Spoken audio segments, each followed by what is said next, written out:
perdendo tempo. È 30 anni che si parla di ospedale, l'accordo di programma è pronto, già firmato dalla Regione e l'Università, se vuole il sindaco Giordani lo firma in una settimana.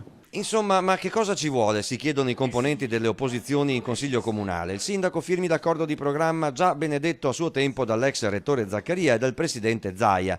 Niente nuovo su vecchio, non funziona. Bitonci, dopo averlo sostenuto nella sua campagna elettorale del 2014, in regione si convinse che non andava più bene. Buon senso dice si utilizzino le aree a Padova Est che sono già disponibili. Fuori Padova non se ne parla, chiaro che i comuni della cintura si fanno avanti davanti alle indecisioni di Giordani, ma sarebbe un delitto. E a chi vuole rispolverare Padova Ovest?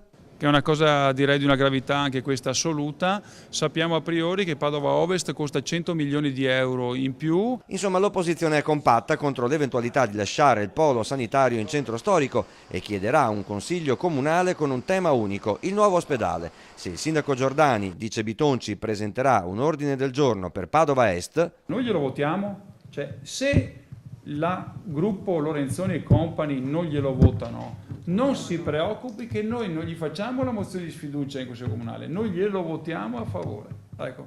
Non ci sono alternative all'ospedale a Padova Est, lo ha ribadito il presidente del Veneto Zaia. Ma impraticabile al punto tale che non c'è solo l'opposizione della regione ma anche dell'università che è la realtà per noi riferimento, che anche lei sostiene facciamolo nuovo fuori.